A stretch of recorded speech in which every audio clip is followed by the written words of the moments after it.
Hello, and welcome to Women in Business, where we interview entrepreneurs and senior managers and show you the strengths, successes, obstacles, and roadblocks women experience in business. Since I believe every person in business needs to be visible, I'd like to invite you to watch www.sob6, that's the number 6, tips.com, which will give you some valuable information should you get the call to be on radio or TV, which I think is extremely important. If you'd like to contact me personally, drop me a line at Gayle Carson, that's Gayle, Gayle Carson 13 at gmail.com, or go to my website, www.spunkyoldbroad.com, and sign up for my weekly newsletter. Hi, everyone. My guest today is Heather Hawkins. She helps entrepreneurs build wildly visible personal brands using earned media awareness. Over the course of a 23-year PR career, she's worked with Sony, Sega, Cliff Bar, divisions of Apple, even David Bowie and Maroon 5. Shortly after starting her own agency, she had an epiphany. Solo business owner and entrepreneurs have been lied to by the PR industrial complex.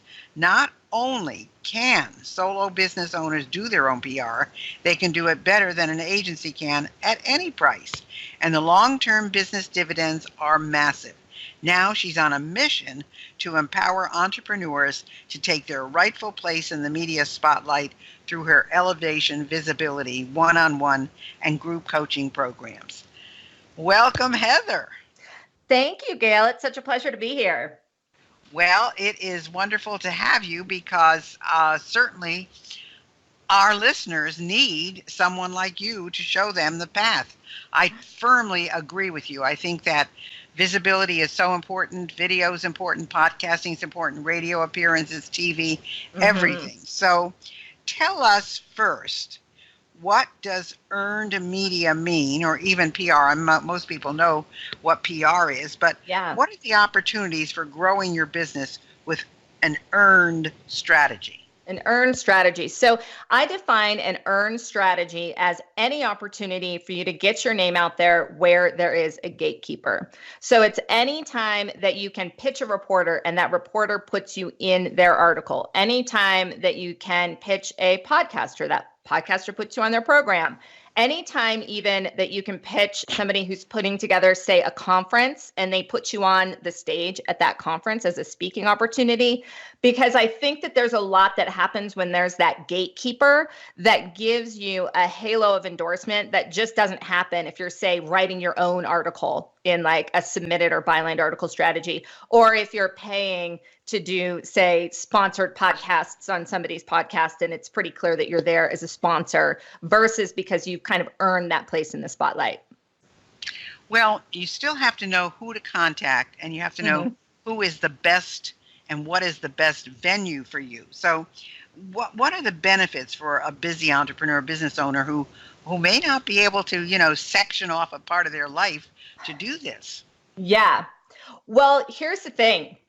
You would be astounded the number of business owners that do not even watch the media, do not even read the media in their space. So they can say, hey, I want to be on Forbes, or I want to be on, in the New York Times, or I want to be in the Wall Street Journal. But they're really kind of just pulling those names out of thin air because they believe kind of that that's where they should be, versus actually looking at their customer, figuring out where their customers actually are, and then specifically targeting that media and those reporters at that media.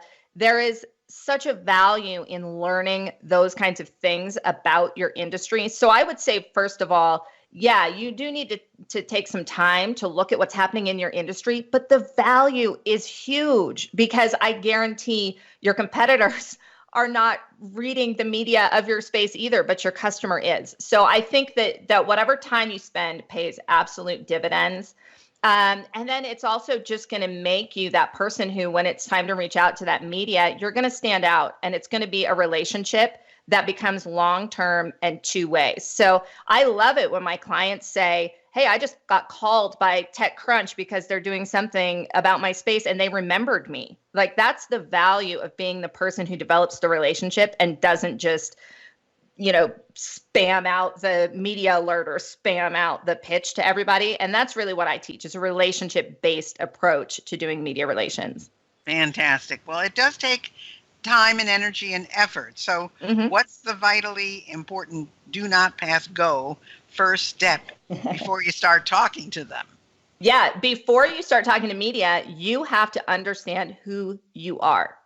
So you have to sit down and literally say, I help blank to blank by blank so they can blank. So you're going to know who you're helping, you're going to know what you help them do, and you're going to know what the emotional benefit of them being able to do that is. Because what I see happen somewhat often, and it does not help you build your personal brand, in fact, it dilutes your personal brand, is if you just start going after media because it looks good. And so in one media outlet, you appear as like the expert on personal branding. And in another podcast or on another blog, you appear as the expert in search engine marketing. And on the next podcast, you appear as the expert. And so if a client is searching you and trying to figure out who you are and what you really stand for, and you don't know that, it becomes really confusing. But by knowing who you're talking to, what problems you're addressing, and what the emotional benefits of addressing those problems are, it's going to become really clear to know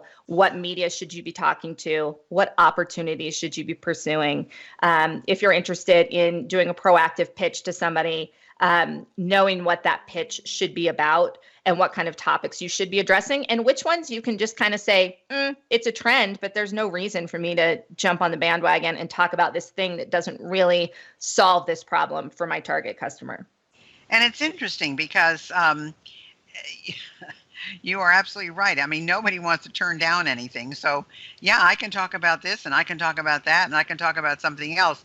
And, of course, the important thing is get yourself established first in one arena. And once you're really good at that, then you can move over into something else. It's almost like, someone who gets to Broadway and they're a singing star, and all of a sudden they're able to dance and act and everything else. But you've got to get yourself established in something first. Yeah. So if I only have 10 minutes a day, and that's what I may have, if that, and I want to start getting some attention, especially from the media, for what I do, what is the one completely low barrier to entry thing I can do to get ink now?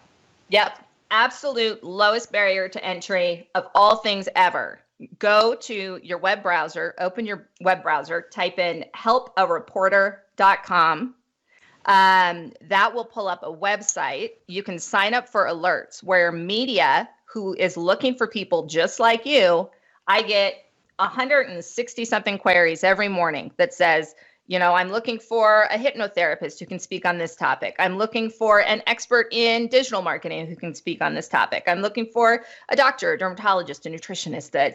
Almost everything that you can imagine. There are reporters out there that are literally looking for you right now. And all you have to do, they provide questions. You just click the little email address that they give you. You say, hey, I saw your query on Harrow.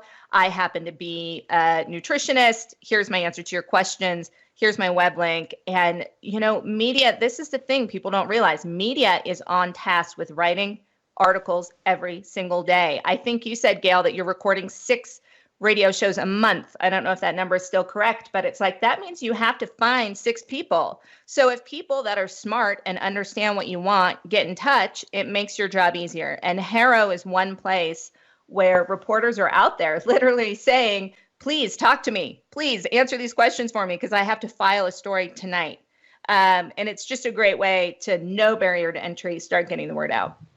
Well, yeah, double the shows you just said. I doubled them. So I'm doing many, many, many more than that. However, I use Harrow, Help a Reporter Out. Yeah. I read it every single day. I see what applies to me and what doesn't. And sometimes, even though it's out of my area of expertise, sometimes they're asking for stories that have happened in your life. Yeah. And I have an example of a story that might have happened, and I will send that in, and they've used it. And the most interesting thing of all is that I answered something, and I got an email saying, your post is live. So I went to the link, and it said Athens Media, and I thought Athens, Georgia, Athens, Greece, and it was Athens, Greece, and I'm going to Greece in August. So I emailed her and I said, would you be willing to have lunch or dinner? And she said, absolutely. So that's awesome. And she has this big PR agency. So who knows? You never know where the opportunity is going to come from. Yeah, so, and I do. I was just going to say, I do a combination of those as well, because I truly believe in always helping media. I am always of service to media. So I responded to one the other day for Oprah Magazine, and now I'm going to get quoted in Oprah Magazine about this random health condition thing that I have. But I also have a great relationship now with one of the main health and wellness writers at Oprah Magazine. So I believe in always, So how do you know what the media wants to hear from you, though? Yep. So I also suggest that everyone, even if you do only have that 10 minutes a day, that you identify the 5 media that matter the most to you in your space, so that you proactively say, this woman at Oprah Magazine matters to me, or this woman at Forbes matters to me, and that you start reading their work. And over a course of time, if you're reading their work and you're following their social media channels, you're going to start to see kind of conversations emerging around topics. So you're going to understand how they feel about areas of expertise that you're involved in. So say you're a digital marketer, you're going to start to understand how they feel about some of these highfalutin tools versus like the deep psychology of ads. And if you treat it like a dinner conversation, you're going to start to see when it's appropriate for you to reach out and say, hey, I saw this and this, therefore I think the next step in the conversation is this other thing, because we always want to be leveling up the conversation and we always want to be contributing. So I suggest that people look at it like a dinner conversation. If you're eavesdropping on 2 people chatting at the dinner table, you're not going to jump in and say, oh my goodness, what you just said, exactly that. Also, again, I would like to say that again, because people do that a lot when they reach out to media. They say, I see you just wrote about X, therefore would you like to write about X?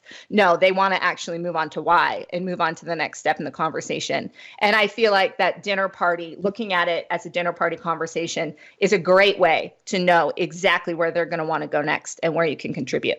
Fantastic. I agree. So, in a way, you're talking about relationships. Mm-hmm. And so how does relationship-based PR differ from submitting article strategies that we hear about so much? I mean, they are looking for something different and unique in article strategies, but yet what you're professing here are more relationship-based. Yeah. So I think that there are a lot of benefits to the relationship angle. And in fact, I don't push my clients down the path of submitted articles. I know a lot of people do. And it's just a philosophical thing for me for a couple reasons. Number one, most important to me, you're not building a relationship when you're submitting an article. It ends up going through the content management system of that media. Once you've been approved, you don't even talk to a human being as you're submitting that article and getting that article approved and edited. Like it's the difference between forming a relationship with somebody in HR at a company you want to work with versus like gaming your resume so it makes it through the weird resume spider thing. Like I would rather work with an actual person because that person's going to know more about my space. And the other biggie for me is most entrepreneurs that I know want to provide their service. They want to be working with clients. They want to be doing the work. They don't want to be writing articles and every single, Forbes has a different style than Entrepreneur has a different style than Mind, Body, Green. You have to know their style quirks. You have to know what's written about, not been written about there. You have to make sure that content doesn't appear anyplace else. And most people I know don't want to pick up a writing job on the side. So that's why I really like just forming a relationship with somebody who has to write articles for a living anyhow. It is the job of the media to create content and to market that content. And so there are people out there looking for you. So why not kind of do it the easy way? I feel like it's the much easier way with much higher benefit, just forming a relationship with somebody. So, and I agree with you. I think that, I write an article, but most of the time I write an article when someone has requested an article from me. Mm-hmm. For instance, I did something on pain for this back pain publication. And although I have back pain, I didn't write it on that, but I'm also going through breast cancer for a fourth time, and I had pain from that. And so I wrote an article on that, and it really struck a lot of nerves, but it came from the heart. It came from what I had been through and from the heart. So I think that's important. And they also requested it of you. So it's not like you wrote that and spilled your heart. How horrible would it have been to have spilled your heart out onto a piece of paper and then shopped it around to 15 outlets and had 15 outlets be like, and I would never have done that. Yeah, no, it's like brings me to this next question that I know you have a viewpoint on, and I certainly have a viewpoint on, and that's all these huge databases. So do you need you talk about secret emails, you talk about 3,000 person databases, and there's a lot of people out there that are offering to send things to thousands of people, and what good does it really do? I would say nothing. No, it is it's getting ridiculous. And it's like every time I do a podcast, I feel like I'm having to change my numbers because I talk to somebody with an even more ridiculous, quote unquote, value proposition. On Friday, I talked to somebody who scrubs all public reporter email addresses, just goes out on the internet, scrubs them, finds them wherever they can. They will allow you to send up to 10,000 emails a month to the reporters in their system, using their system. I was running millions of dollars for Cliff Bar Camelback at an agency that also had 20 other clients of a similar size. And we didn't even have reason to be sending 10,000 emails to media per month. Like, it's not a numbers game. It's a relationship game. And I don't want to see people attaching their good name to some of these systems that just spam and pray and throw spaghetti and all the other phrases that I use, because, if it does work, if numbers game pays off and somebody writes about you, it's not going to be that article where they actually understand you and they actually present you in the right way. That happens from having a relationship. And another interesting thing about PR not being a numbers game is a lot of times people get caught up in, I want to be on Forbes because, 100 whatever million unique views per month. Well, first of all, are you going to be on a part of that website where you actually get seen by that many eyeballs? That's another thing about earned or submitted article strategies. But I find that being on a podcast with a really nicely niched 2,000, 3,000 listeners who listen and engage and are listening on a repeated basis actually provides way greater value, because those people are going to those media outlets with an engaged mindset. They're not going there just skimming or, whatever somebody who might be going to New York Times or to a Forbes or something like that is doing. So there's a lot of reasons why it's not about numbers. And you can find those email addresses that you need perfectly easily without needing to pay a service to provide that for you. But also, media gets so many pitches a day. I mean, how do you stand out without a big name agency backing you or having an in? So the number one thing that you have that no agency has, no agency can fake for you, is authenticity and an unfiltered point of view on your industry. So I cannot tell you how many times when I was working in an agency setting and I was trying to set up an interview between media and a business owner or a product developer, and media would be like, Heather, why don't you just sit this one out? Like, why don't you just let me get on the phone with this person? And it's like, no, it's my job to be on the phone. I need to be playing intermediary here. And it's because PR people, it's our job to make sure people stick to the message. It's our job to kind of be a filter. And I think that more and more reporters are saying, just let me talk to the person who created the thing, who made the thing, who has the dream and the passion, and don't, filter it through this PR person that I have to go through to get to this person. So I would say, being authentically you, don't try to over PR it. I've seen some business people try to take what could have been a really nice 2-sentence pitch and actually format it like it's a press release and then say, don't do anything like that, you guys. Just write a simple, heartfelt note that says, hey, I've been following your writing. I happen to notice that you're talking about this subject. Did you also know that? Blah, blah, blah. and then put into play that dinner conversation hack we talked about earlier, where you're furthering that conversation and bringing that conversation up. But letting them know that you actually read their stuff and actually reading their stuff is going to be huge. And personalization, always personalization when you're talking to media. I think media, I saw a survey the other day that said more than 80% of media say the pitches that they get are just completely not even in their category, not even in their industry. So doing your research is already going to put you in that 20%. And I feel like personalization is going to bump you up even more. I agree with you because I did some auditioning for some TV stations, and most of them, most of them liked me because I was known as, Dr. Yale, SOB, spunky old broad, and they all loved it. But there were two stations that didn't. Number one, because it was a younger demographic, and I was talking about, what were the 3 worst mistakes that you make in starting a second career. And the other one, because I was the SOB, and she said my boss would roll over if he ever knew, And I thought, well, you see, each to their own, and it's good to know, who your audience is. Those are great numbers, though. Yeah, I mean, I've been very, very fortunate. But you personally talk about personal branding, and that's what I did with the SOB. Yeah. But what if I have a product? How do you get a product out there?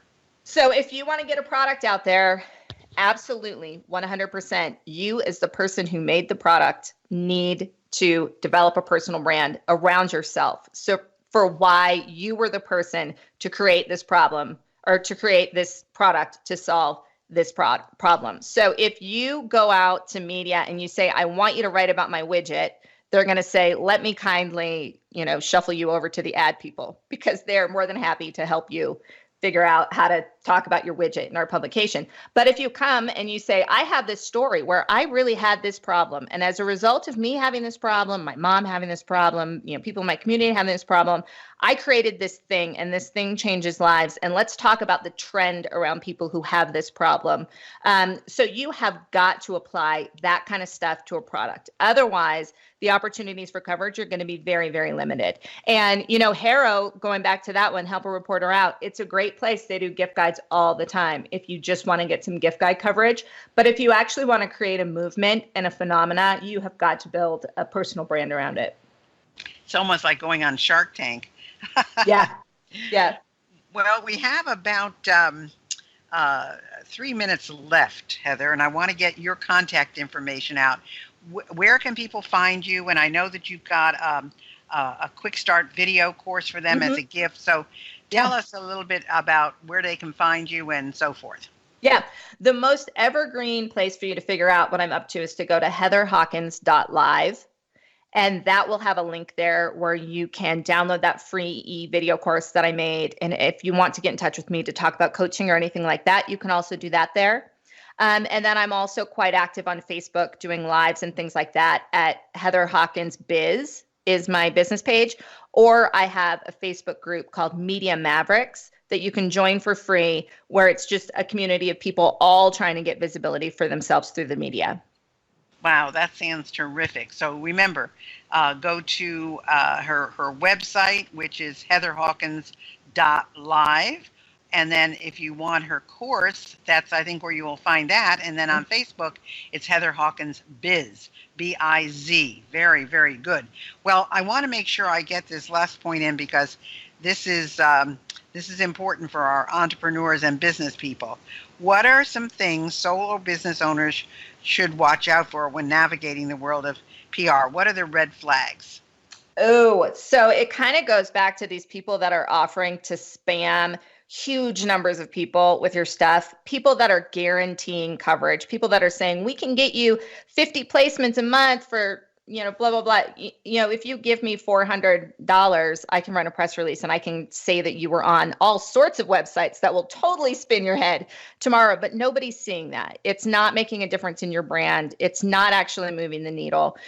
So I would say anybody who wants to talk about numbers or gaming the system, or really who's like, hacks to get coverage without, having to create a relationship, those kinds of things, I don't think they're worth your time. I would much rather see you walk away with an awesome relationship and some great coverage that actually moves the needle for your business than be able to brag about millions of impressions that nobody actually saw. Well, you have certainly given our listeners a lot to think about, Heather, and I certainly know how important all of this media is. So I hope they take your advice. I hope they go to your website. I hope they take your course. I hope they take advantage of knowing you. So remember, if you want to get a hold of Heather, it's heatherhawkins.live. And that's important that it's not a .com or .anything. It's .live. heatherhawkins.live. Thanks so much for being with us, Heather. Thank you. It has absolutely been a delight. Thanks for listening to Women in Business. I hope you enjoyed today's show. And if you have any suggestions as to who you'd like me to have as a guest, just email me at gaylecarson13@gmail.com. Be sure to check out www.sob6tips.com. And in the meantime, go to www.spunkyoldbroad.com to see the resources I have for you.